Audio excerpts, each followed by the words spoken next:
দেখুন, গতকাল বাংলাদেশের পরিস্থিতি আপনারা সবাই জেনেছেন এবং আমরাও সেদিকে নজর রেখেছি। দিল্লির সাথেও আমি কন্টিনিউয়াস আমার যোগাযোগ আছে এবং আমি সবার সাথেই আমি কথা বলেছি। এখানে আপনারা এর মধ্যে হয়তো বা খবর পেয়েছেন, আমাদের চিফ সেক্রেটারি, ডিজিপি এবং আসাম রাইফেলস, বিএসএফ, অন্যান্য যারা আছেন সবার সাথে আমার কালকে একটা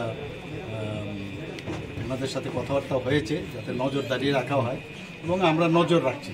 দিল্লির সাথেও আমার কথাবার্তা হচ্ছে। তো এইগুলো যখন দিল্লির থেকে যে নির্দেশ আসবে সেই দিকে আমরা কাজ করব। এখন আমরা বলে দিয়েছি সমস্ত যে বর্ডারগুলো আছে যাতে কেউ না আসতে পারে সেই ব্যবস্থা আমরা করেছি। এই মুহূর্তে আমরা কাউকে অ্যালাউ করছি। বিএসএফ তো বর্ডারে পাহারা দিচ্ছে, এছাড়া পুলিশ নিয়ে কোনো ট্যাক্স ফোর্স বা পুলিশের আলাদা কোনো দায়িত্ব না?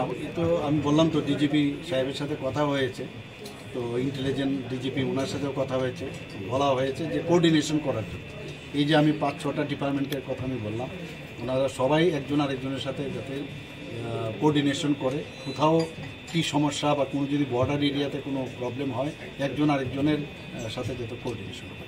আচ্ছা, দিল্লি থেকে কি গতকালকে কোনো নির্দেশ এসেছে? আমার সাথে কথা হয়েছে, নির্দেশ হয় না, আমাদের সাথে কথা হয়েছে যে মানে এখন কী পরিস্থিতি আমাদের ত্রিপুরাতে, বাংলাদেশের এই উদ্বেগজনক যে অবস্থা, তাতে আমাদের কোনো সমস্যা হচ্ছে কি না আমার কাছে জানতে চেয়েছে। আমিও বললাম যে এখন পর্যন্ত তো সব ঠিকই আছে, কোনো সমস্যা নেই।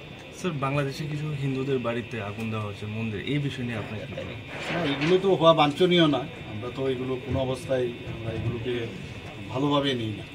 এবং এর মধ্যে আমি দেখলাম ওখানকার যারা সংখ্যাগুরু সম্প্রদায়, তারাও কিন্তু আবার এই বিষয়টা, আজকেও আমরা দেখলাম অনেকগুলো সোশ্যাল মিডিয়াতে ওরা কিন্তু এটা বাধা দিচ্ছে। ওরাও কিন্তু এখন তাদেরকে প্রোটেকশন দিয়েছে। কালকে রাত্রেও আমি দেখলাম অনেক জায়গায় অনেক যারা স্টুডেন্টরা, তারাও কিন্তু বেরিয়েছে, যারা সংখ্যালঘু যারা আছে তাদেরকে যাতে তাদের বাড়ি করে হামলা না হয়, উজ্জুতি না হয়।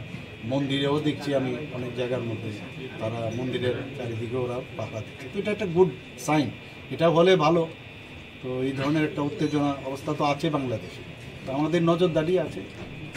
Sir, has it anyway hampered our business with Bangladesh, because we have import-export business with Bangladesh? Here you have seen that we are supplying the electricity right now. Right, sir. So I think temporarily there may be, but in the long run I doubt there will be any problem. Sir, আজকে পঞ্চায়েত